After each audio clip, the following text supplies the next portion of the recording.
So we are live. Hi everyone. Happy Friday. I'm Bronce Rice, and I'm joined with Amanda Saint, the mindful writer. Uh, it is her first live, which is pretty exciting in Oh, my book. Oh no! You get it. Nice, nice catch. So let's see. I'm on my end. I'm a psychologist, a psychoanalyst. Write about kind of health and wellness. My Substack is called The Wellbeing Equation, and I kind of help people, look at the, probably the different factors and elements of your mental health, physical health, spiritual life that kind of go into what helps us bring our well-being into existence, and what helps it kind of how do you kind of contend with things, when things are off, and bring it back into existence. But that's a little bit about me. So Amanda, I thought maybe you could just start by, I don't know, telling a little bit about yourself and your Substack, Mindful Writer, and mhm. we'll take it from there. Okay. Thanks, Bronze. Hi, everyone. Yeah. Um, so I have been writing the Mindful Writer on Substack for almost 3 years now, and it's all about storytelling in our lives, the stories we tell ourselves, about each other, and the stories that we write in fiction, the stories they make in the movies, and the stories they tell us in the news, and how all of the stories in our lives influence the reality that we create and the happiness levels that we feel or don't feel. Nice. So something about the stories that we tell ourselves and kind of put out into the world, and how that Yeah. affects elements of happiness, or lack thereof. Yeah. Is that right? And about what we believe about the world and about ourselves. Mhm. And it all came about because I was running a creative business called Retreat West, which I started in 2012. And it was purely focused on fiction writing. And when I started the business, I was wholly consumed with my ambitions as a fiction writer.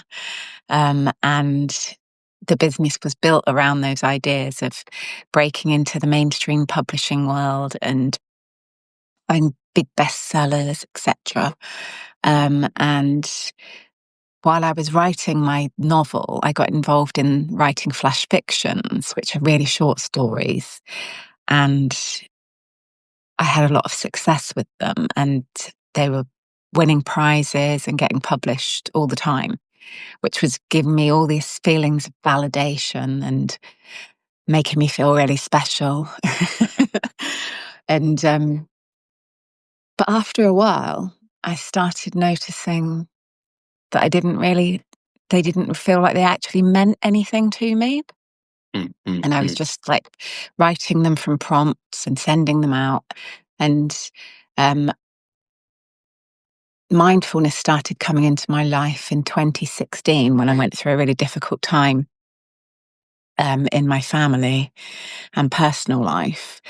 And everything that I was learning about living more mindfully, I realized that I needed to start applying to my writing too, because my writing was completely unmindful by that stage.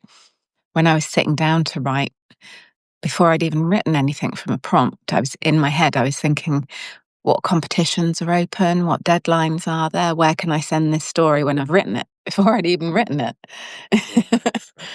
So I became disconnected from the reasons why I started writing and Ah, lost all the joy in it and all the pleasure in it. And a few years later, I carried on like that for a few years, like we do. We just we mhm. ignore all the Right. Yeah. things that are Mhm. wrong. Mhm. And Mhm. Mhm. a few years later, I was having some therapy to help me deal with the family issues. Mm. And my therapist got me to write some stories about myself.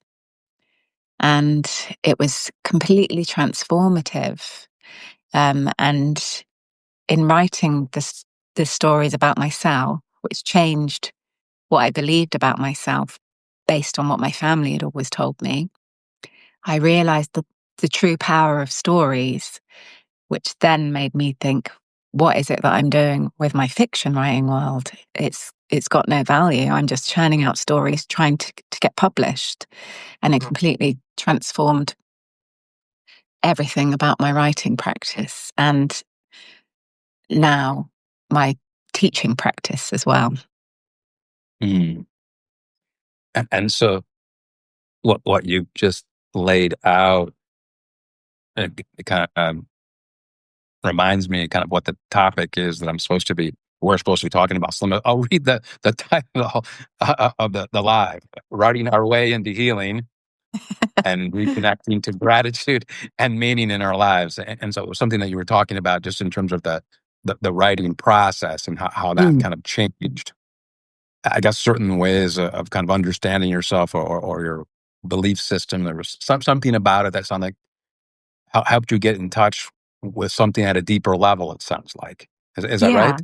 that's right. Yeah, it really made me stop and reflect on the reasons why I started writing in the first place, why I'd always wanted to write, because I'd wanted Mm. to do it since I was a little girl. Uh-huh. And and I did write for most of my childhood until I was in secondary school, which is high school for all you Americans. And I was told that being a writer wasn't a job for the likes of me. So I just kind of let go of any ideas I had of being a writer at that point and stopped. And you said something about it, but um, given that someone told you, hey, you know, writing's not for you, um, how did you reconnect with that kind of childhood wish to write? How did that begin to? How did It you never, begin to kind of look at that? So I guess. yeah, it never went away. Um, but I didn't do it again until I was in my late 20s. And Mm. so I would have been about 15 when I Yes. stopped. Yes. And Yes. so, Yes. Yes. yeah, it was about 13 or 14 years later where I realized that I had to start writing again. I used to wake up with all these paragraphs being written in my head. Yes. Yes. Um, Yes. and because I was never writing anything down, it just started happening more and more frequently. And it started to make me feel like I was going a bit mad. So I thought Mhm. I better start writing things down again. And so I didn't start writing fiction, but I just started writing about my life for myself Yeah. Yeah. Yeah. and about the things that were happening. And I took a short course, a correspondence course, which they sent to me through the post because it was long before the internet. Yeah. Yeah. Yeah. And slowly found my way back to it properly through that. Okay. Okay. And so I want to kind of like, I guess, get to two pieces that sound like at this point kind of connect up for you. So something about the desire to write, something about kind of healing, and maybe some kind of Mhm. healing journey, and then you, I mean, your subsect's called the mindful writer, and so that sounds like there's something there about kind of mindfulness, maybe meditation is close to your heart, healing in some ways. And Yeah. so I don't know, the question, it might just be a little bit, maybe just telling us a little bit about that journey as far as writing, healing, and then mindfulness, maybe. Yeah. Okay. So when I started applying mindfulness to my writing practice, Yes. it after I went through the healing process with my therapist and realized the power of connecting the two, because mindfulness had been in my life for a while by then. Okay. Um, it changed how I approached each writing session. It changed how I spoke to myself about writing in my head. Yeah. And it started to change everything I believed about why we write. And so at the time, I had somebody working with me in my business who helped me out with different things. And she said that she thought I should start sending a personal newsletter once a month Mm. about writing. So I started doing this, and Yes, yes, I yes. started talking about mindfulness and writing being a meditation Yeah, practice, yes, yes, yes, and yes. how we shouldn't be writing for external validation and goals. We should be doing it for the joy of it. And every time I sent one out, we got huge amounts of people unsubscribing from the newsletter. Unsubscribing.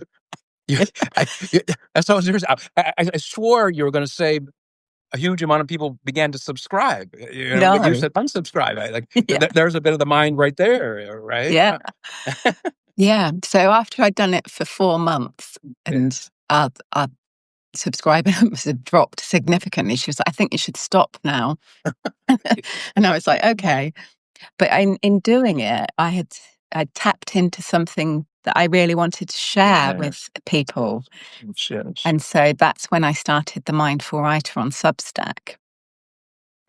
And I just started writing all about everything that I'd gone through that had led me to mindfulness, and then to applying it to my writing, and talking about how we could use it to be more mindful storytellers and make a difference in our world. And it just started really resonating with people. And Mm. it's just really grown since I came to Substack. It's been wonderful.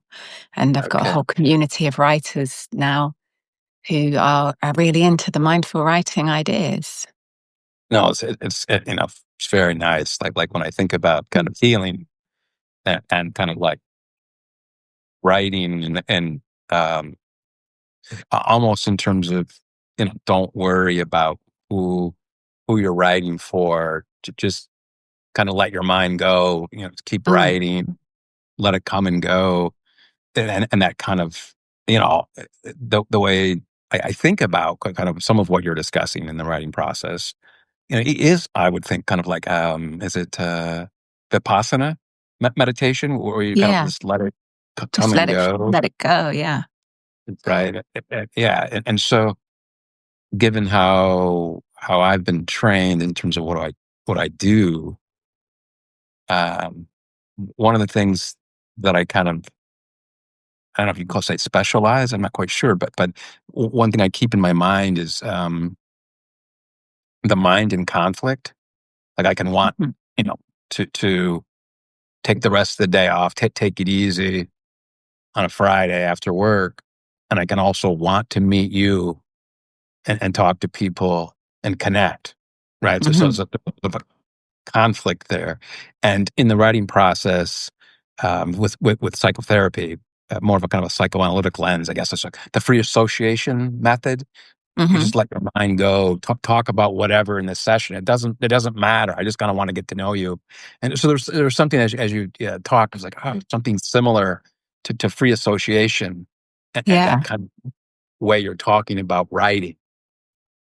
Yeah. It is Uh, very much like that.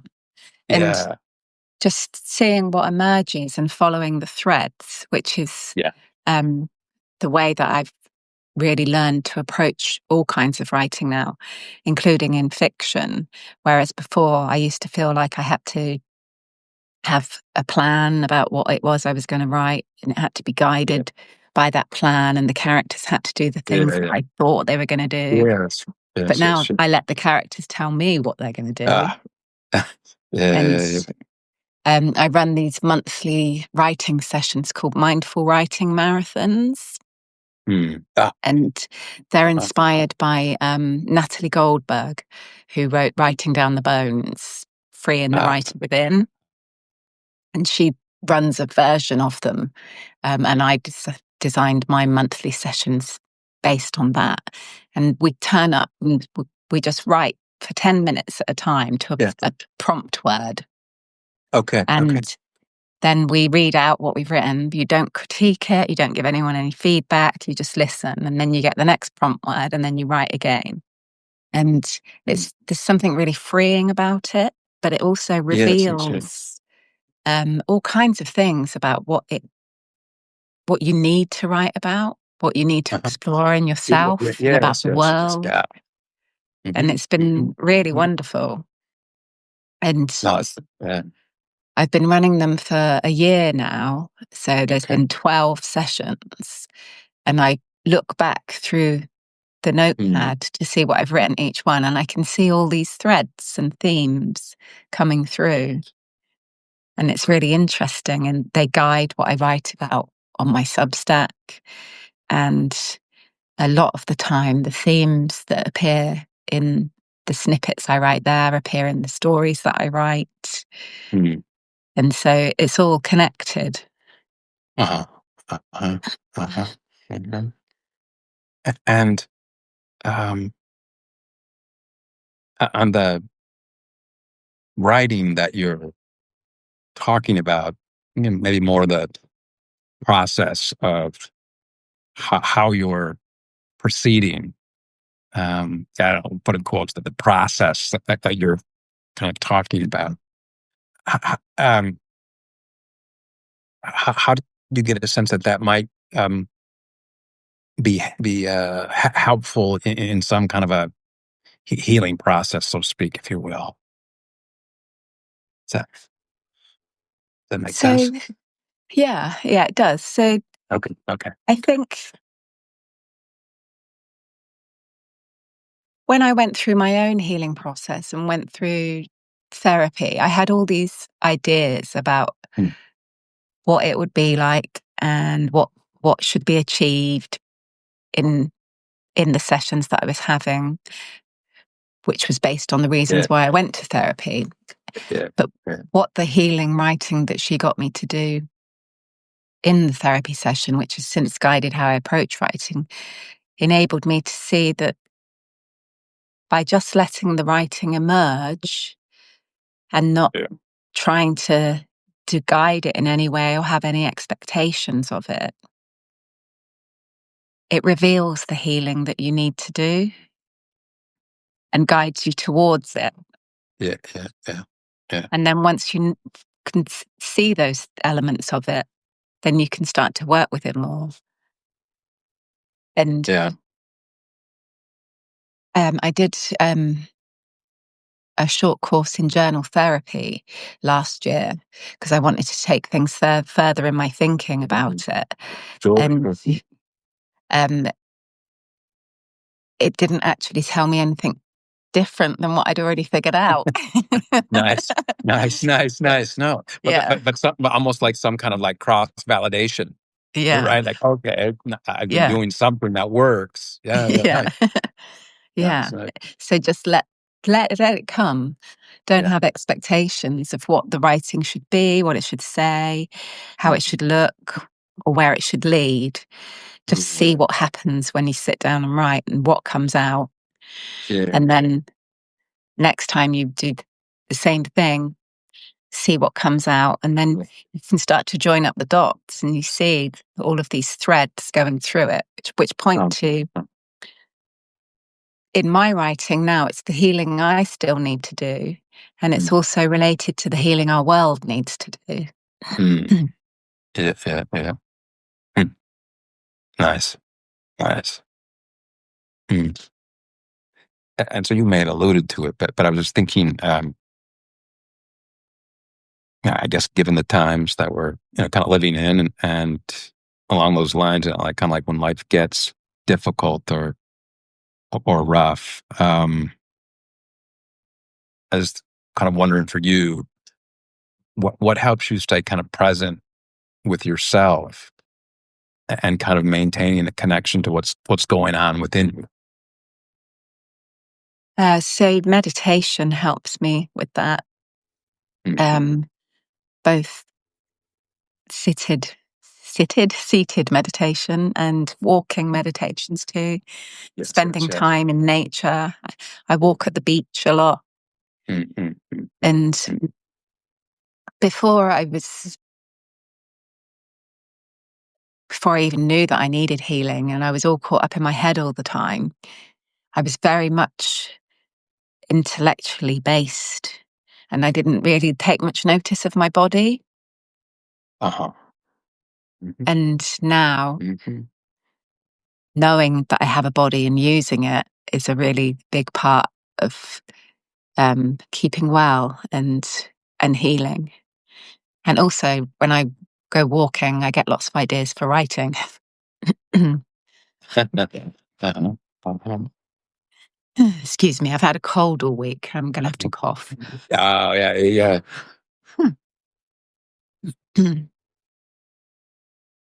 Nice, nice.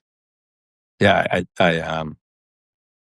I'm like I guess I would call myself when it comes to meditation, kind of like a dabbler. Hmm. When I meditate, there's this sense, that this feeling of, man, it never lets me down. And so I didn't know how to do it at some point. So I got patients who come to see me and they're anxious and I'm anxious. And I'm like, I need something, beyond the intellectual Yeah. component. I can help somebody. I'm really good at kind of helping somebody kind of unearth, so to speak, the historical elements of why somebody thinks the way they do. But let's just say someone has some kind of diffuse aspects of anxiety and they don't understand the historical elements, or even how to go about that. And I'm like, okay, I still need to help somebody and myself be less anxious. How would I do that? And so I thought, oh, let me, it's different than my training, right? My training is very intellectual, but like you're saying, hey, at what point does like other elements of anxiety, confusion, anger, show up in the body? Mm. And then Yeah. you gotta figure out how to work with both in some regards. So I thought, let me figure out how to meditate. So there's a Zen center in New Haven, not too far from where I live, and so I showed up for about 3 years, um, almost every week. Did some of the long, weekends, um, but I'm not sure about the tradition that you've been trained in. But I want to get to that because you've got some training that you've been in the midst of with Tara Brock and Jack Cornfield, and so Yeah. Yeah. I want to hear about that. But Okay. like for me, I would show up and they would ask me to put these robes on, right? As part of the Zen tradition. I'm like, why do I gotta put robes on to learn how to meditate? I'm not, and so I showed up for like 3 or 4 times at the beginning. I'm like, no, I'm not gonna wear those. Um, I got some kind of history with Christianity in some sort. My father was a pastor for about 30 years, the church I grew up in. Hmm. Um, and so there was like, at that point, I just kind of wanted to learn something else. And the one didn't have like kind of a feel of anything religious. Yeah. But after like the fourth time where I was the only one who was refusing to wear the robes and everybody in the room was wearing robes, I'm like, all right, sure. But Just give me the anyway, robes. give me the robe. It's getting in the way of not being able making me more anxious. I come here to get less anxious, right? But anyway, um, you had told me it's a little bit about, you're going through some training right now of Hmm. certain sorts, Yeah. right? So just tell me a little bit about that because I was curious. Okay. Yeah. So it's called a mindfulness mentoring training course, and it's with Tara Brack and Jack Cornfield, um, and it's intense. Yeah, Um, well, yeah, yeah. it started at the beginning of September, Mm, and it goes until the end of January. And it's about running one-on-one mentoring and group mentoring to help people um, bring mindfulness into their life more fully and use it to help them manage the challenges that we all face.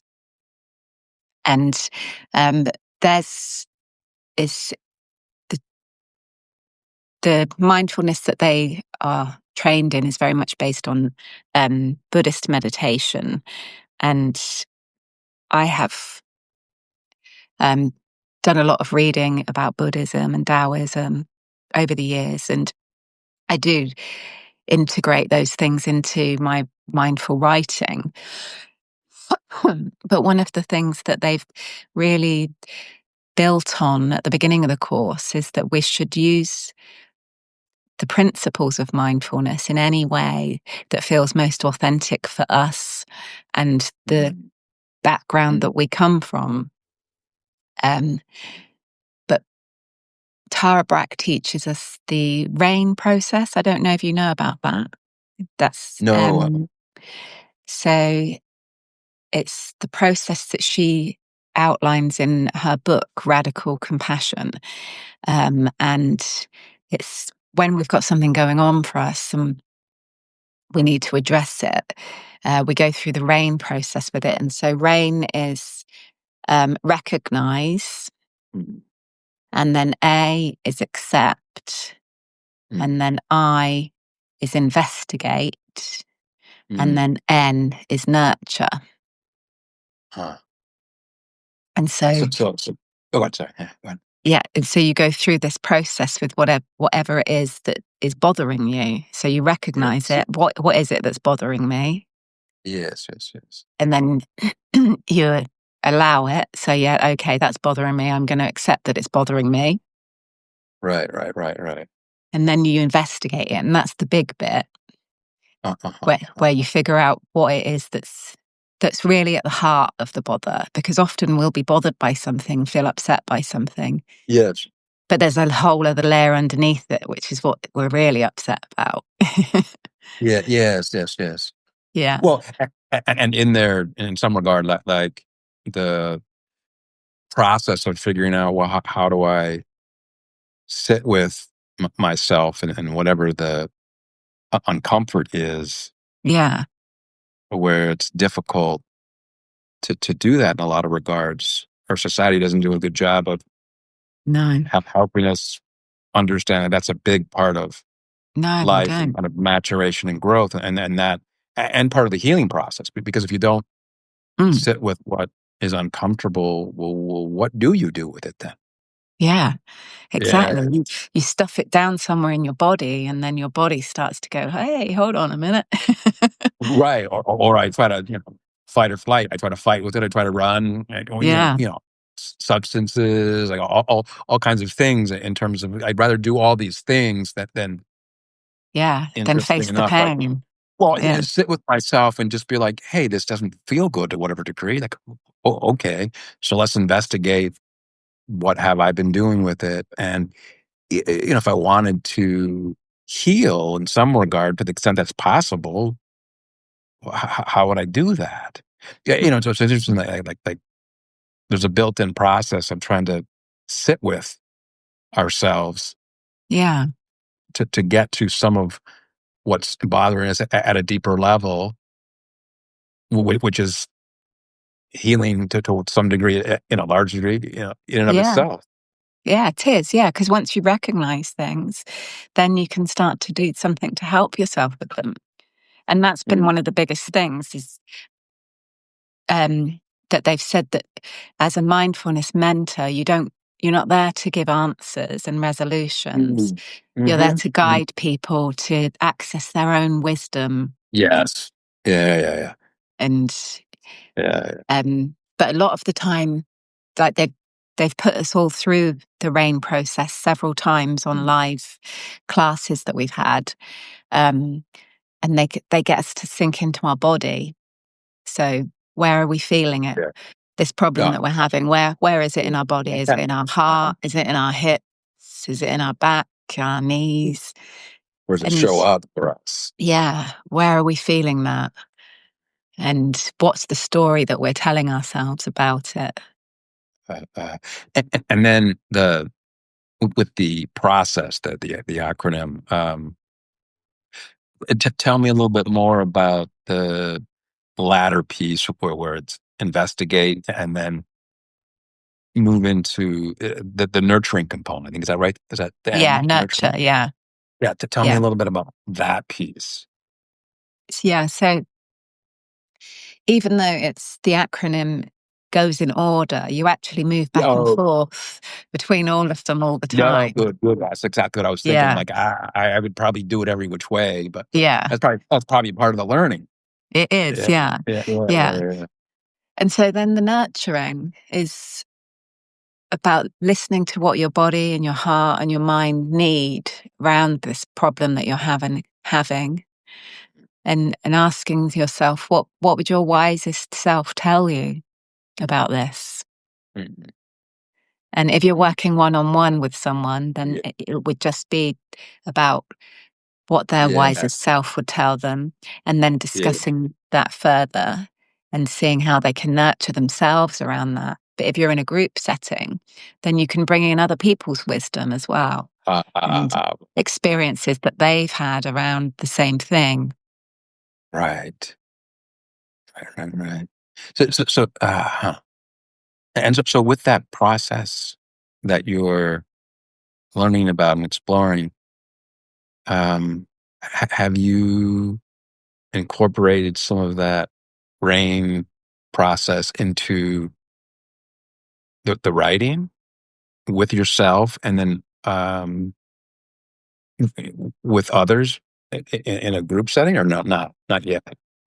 Not yet. I haven't incorporated it into my writing or my teaching of writing yet, but I have shared the the process with.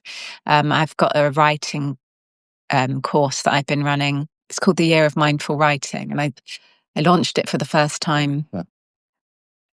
to start at the beginning of 2024. And the group that Mm. started in that course then, they wanted a second year this year, so we're still together. And they want a third year next year, so we're staying together. But I introduced the RAIN process to them in our last live session, as something that they can work with themselves, but also that they can work with their characters in their stories. Yeah, yeah, yeah, yeah. That's nice, powerful. Mm. Because wasn't that long ago, I had somebody come to see me, and as I mentioned, kind of able to help people kind of look at the historical elements of where did some of their struggles or the inner critic, like, where did that happen and whatnot. And so one particular individual, talked about where they were at and what kind of came up for them Hmm. um, in their teenage years and what happened. And then now they're, you know, 20, 30 years older, right? And something in their life brought back elements of it. And, I'd asked them to write kind of in regard a little bit about what you had before. I asked them to write themselves a letter in terms of from where they are at now, what they know about life, going Hmm. back, telling themselves, their younger self, well, what does this mean? What do they need? What's the wisdom? What's the compassion that they need to understand that they did not at that age? It's very, Mm. very powerful. Yeah, that's a great tool. Yeah. Yeah, yeah, Um, I yeah. ran a workshop for Terry Lee, her creator retreat earlier this year, Mm. and it was about bringing vulnerability into your writing. And I gave as homework for the group that she had on the workshop, I gave them a writing prompt to write a letter from their future selves Ah, to who they are now and what they yes. would share with them about what they're going through now. And That's so, so whatever way you yeah, do it, I yeah, just thought it yeah, was such a yeah. powerful thing. Yeah, no, because that's kind of like I could see where I'd want to go. You just kind of hit upon it. I'd almost want to, have again when I do, right? I have someone talk about where they're at now, Yeah. where it kind of came up historically, and then I want them to write that letter now to themselves at a younger age. But now, then you could, after that, you could take it and say, hey, what do Yeah. you think you're going to need to know? Yeah, something of that sort. So Yeah. moving back and forth in the mind, and yeah, very, very powerful. So so it's National Gratitude Month, right? Hmm. And so I was curious just in terms of kind of gratitude in your writing, in terms of, for you, given the meditation, the compassion aspect of it, how would you say kind of like for you, gratitude, maybe kind of either informs or shows up for you in your writing, or maybe even how you go about writing? I mean, So, gratitude is not something that I set out to put into my writing, um, yeah, but it naturally appears because living and writing mindfully has taught me to just live gratefully and be amazed that we're here having this experience and all the wonderful things that being human brings us alongside all the pain. And over the past 9 years, 18 of my friends and family died suddenly. And the shock and the grief have been immense. And at one point, it was just one after another. And you were just kind of catching your breath after one, and then someone else would go.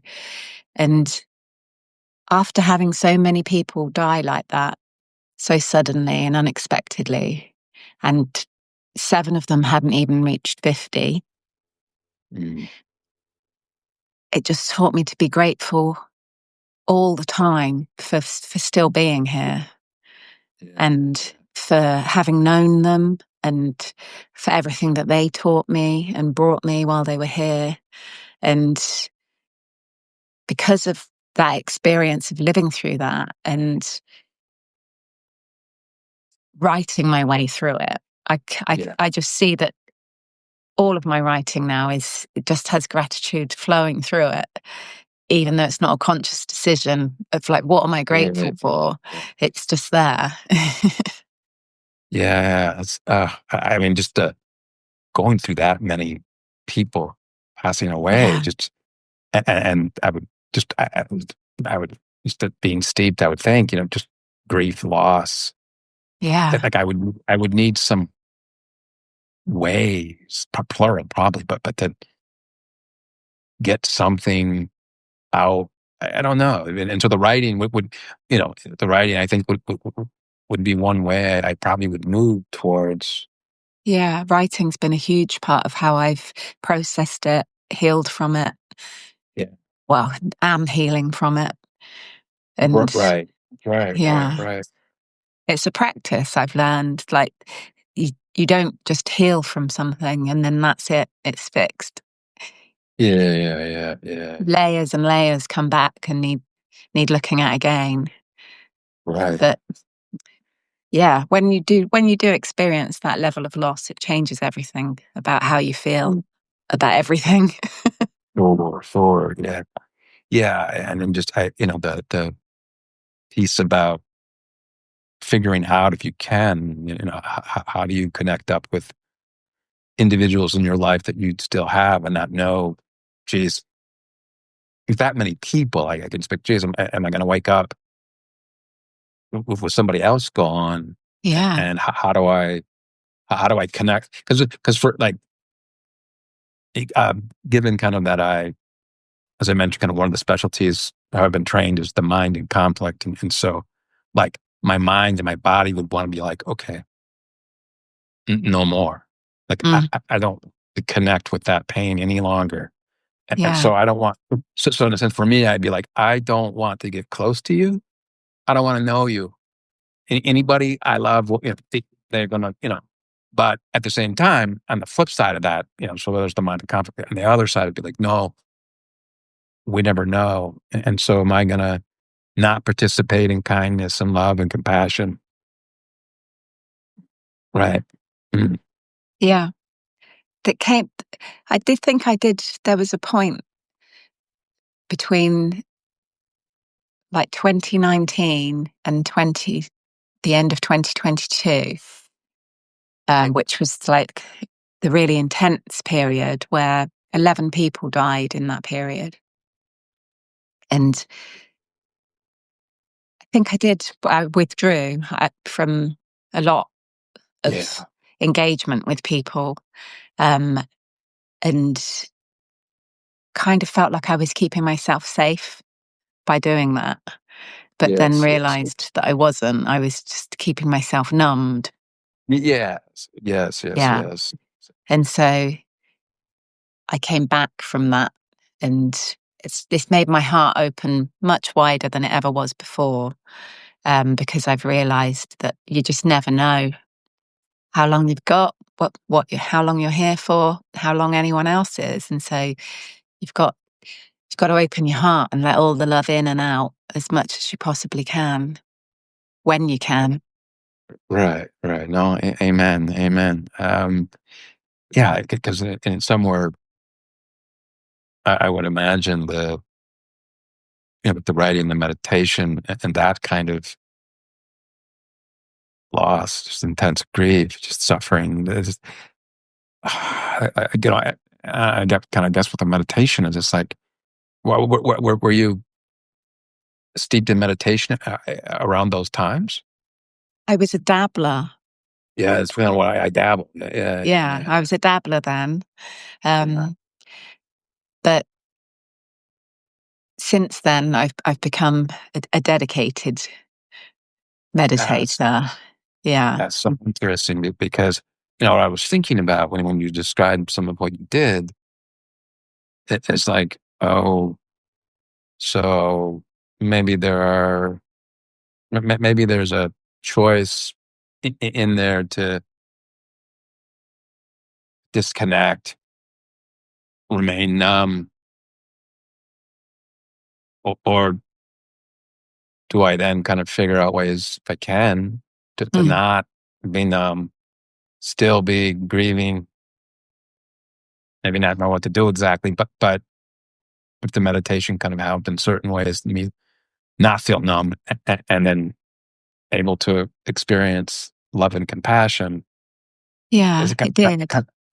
kind of an interesting piece then in terms of then, as I mentioned, mind and conflict. For me, it's like, well, today, am I going to choose to numb myself, or am I going to choose to open my heart, feel Yeah. pain, and move forward with something else? Yeah, Uh, exactly. And you have to, because if you numb the pain, you also numb the joy, and you can't feel all of the wonderful things as much either. yes, yeah, you don't get one without the other in some fashion. Yeah, No, no, no, that's a yeah. good So way of putting it. if you're numbing yourself, you're numbing everything about yourself, not just the pain. Right, right, right, Yeah, right, right. So if you say you want to feel better, yeah, there's like, well, then you got to somehow not numb out the pain in some fashion, somehow work with it. well, Say through the meditation or the writing, the therapy, yeah. your It was a mix walks. of all. Yeah, it was a mix of all of it. Right. And then how do I, Yeah. connect up with aspects of then the compassion and the love and then kind of what's that process involves. Mm, yeah, Yeah. Yeah. it is, and it's all ongoing, and Right. you figure out more things that you can bring in that will help you feel more compassion, more peace, more joy, Mm. alongside all of the pain that you feel, because there's no getting away from it.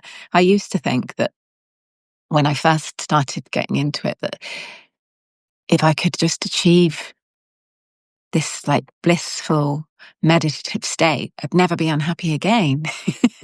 I'd never feel I any can reach pain nirvana, again. right? Yeah, but it's not Yeah. true. Right, Yeah, right, right, right, right. No, that's yeah. The fantasy of nirvana, no pain, perfection, all kinds of things in there. It's like, well, it's not. yeah, That's not how it works, and it's not healthy for our minds to tell us that's where we're going to get to. no, no, it's Right. not. Mhm. And a friend recommended a book to me in early 2023 by Pema Chodron, who is an American Tibetan Buddhist nun. And the book is called How You Live Is How You Die. Mm. And I thought, yeah, I probably definitely need to read that. Nice, nice, nice. And No, that, I yeah. ordered it and it just didn't come. And it had been weeks since I'd ordered it. And I followed up with the bookshop and they were like, oh, yeah, sorry, we had supply issues. It'll be with you soon. And then my mother-in-law died suddenly in April 2023. And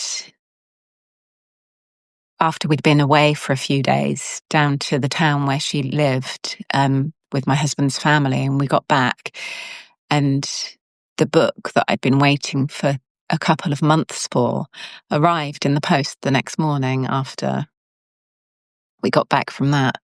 How You Live Is How You Die. And so I started reading it that night. And it was, it felt like it had been delayed on purpose to arrive then. Mm-hmm. I know that And bit of, I don't know, that synchronicity or yeah, some serendipity in my quite, or you get them confused a little bit, but yeah, I think it was a bit of both. yeah. Yeah. And in reading that book, it really helped me to process all of the grief and loss in a different way. But it also helped me to live in a different way. It made me braver. Mm. Okay. Okay. Yeah. Yeah. Maybe just, maybe tell me just a snippet about, um, how so? It's an So interesting thought. in Yeah. Tibetan Buddhism, they believe that when you die, you go into the bardo. Mm. Um, and she was writing in this book about what the belief is about what it's like when you get to the bardo. And she said, obviously, I can't say with any Mm. definite truth because I haven't been there yet. She said, but some people have had like near death experiences and or have been clinically dead and then come back and have described these kind of things. And depending on how you behave when you're in the bardo is what happens for your next life. Um, and what you come back here as, or whether you go on to a different realm. Oh, yes. Yeah. You're right. Yeah. I was And thinking about it. sorry, carry on. No. Obviously, is there an element there of karma? Yeah, Yeah. there's karma, how you behaved in this life, yeah, Yeah. and how that leads you to behave in the bardo when you're confronted with what sounds like quite alarming elements, and you either be brave and try and like face up to these elements in the bardo, or you turn around and go back to where you're safe and where you understand what's happening, and you come back here for another go round. Because you have more to learn then, Yeah. if you will. Yeah. Yeah. And just the way she described how, depending on how brave you were in this life, it will be how brave you are in the bardo. It just made me want to be braver. Yeah, I got you. That makes Yeah. sense. That makes sense. And No, because I it's not. used to be a real scaredy cat about loads of things. Mhm, mhm. And now I'm not. Nice. Yeah. Nice. I can even Nice. pick up little spiders now.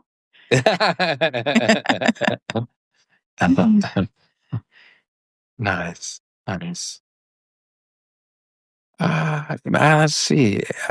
Anything else, before we were to stop? Like, anything you'd want to touch upon?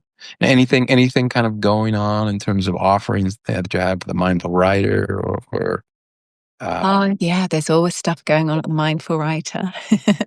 yeah. So, yeah, I have the monthly Mindful Writing marathons, which are included with my membership, but anyone can come, just buy a ticket and come. Um, and I also, applications are open at the moment for the 2026 year of Mindful Writing, which is a combination of the courses that I wrote for the first 2 years for the first group that wanted to continue for this year.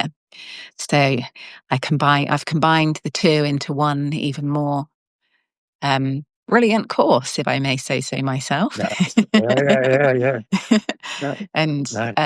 I'm getting writing year 3 for the first group that That, started.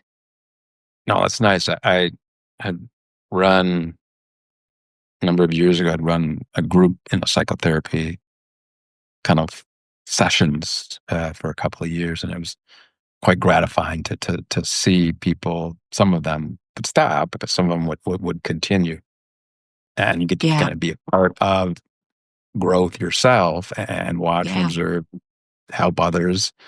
So that must be very rewarding. Uh, Yeah.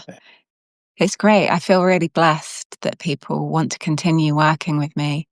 And when the first group got to the end of the first year and said we don't want it to end, so I continued with them for a second year, and I took on a new group at the beginning of this year, and they want to continue next year too. Um, and so it feels great to know that what I'm sharing about how writing can change how we relate to ourselves and others and the world is really resonating with people and really helping them, nice. because it really helped me. And that's why I want to share it with everyone else. No, that's nice. No, I think it is. I mean, the therapeutic kind of element of writing itself, and what you're getting in touch with.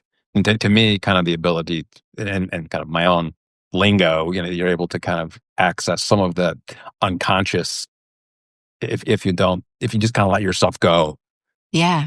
it's going to come out in various ways. And if Yeah. you keep at it, there's almost no way you can't have it come out if you keep doing it No, on a regular basis.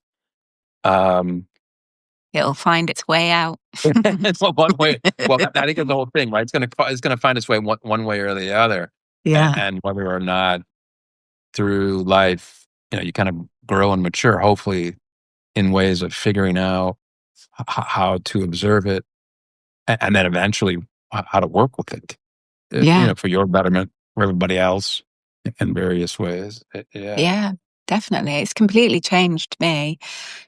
Mindfulness and applying mindfulness to my writing practice completely changed my way of being in the world. Yeah, yeah, yeah. So, like, as you talked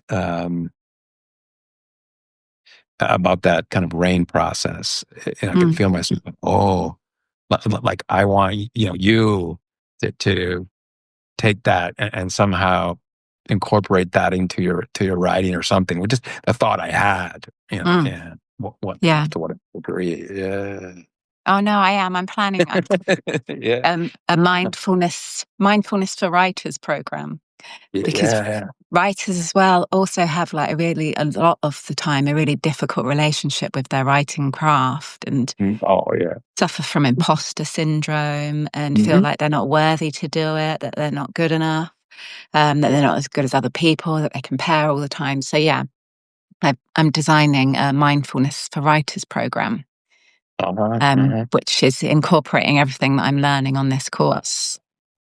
Nice, nice, nice. All right. Well, we're just about hitting right around that hour mark. So Hmm. let me wrap it up, and unless you had one last thing that we hadn't touched No, upon, I don't think so. Thank you for having me and letting me talk about mindful writing, which lives in my heart. No, absolutely. I've really enjoyed it. At some point, uh, I'd be open to down the road, having another, one of these to hear more about. Yeah, Again, that would be my great. own curiosity in terms of hey, tell me. And I'm like, I want to know more about, well, how does that rain process work with the writing? Okay. Yeah, yeah, yeah, yeah. Yeah.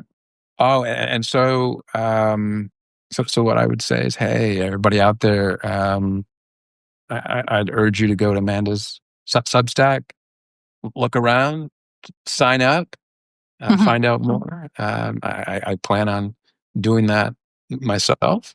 Uh, so, and I appreciate this, and I know it's your first live, and so as Yeah, I mentioned, that's I was that's quite to me. nervous, but it was Well, great. absolutely. That's why I still get nervous, right? I still get nervous. Yeah, but as you said somewhere in there, like you're getting more comfortable with certain aspects of presenting yourself in various ways. Yeah, Yeah, yeah. yeah. I mean, I'm on Zoom all the time, but this kind of feels different. Yeah, oh, yeah, yeah, yeah, yeah. All right, everyone. I'm gonna wish everyone happy long, well, not a long weekend. I guess that weekend's coming up for Thanksgiving, but happy Thanksgiving. Have a happy weekend. And I appreciate you all you showing up on a Friday. It's a 7 o'clock your time, right? What we started? Is that? It was 7 o'clock here in the Yeah, UK so when we started. yeah, it was 2 o'clock my time. So I was just starting finishing my work. So I appreciate you. You being willing to show up in the evening too. Yeah, thanks. Yeah, it's unusual for me to do things at this time of the day. Yeah, as it was for me. Yeah. Okay, yeah, thanks everyone for Okay. coming. I hope you enjoyed our little chat. Yeah. All right. Thank you. Bye. Thanks. Bye. Yeah.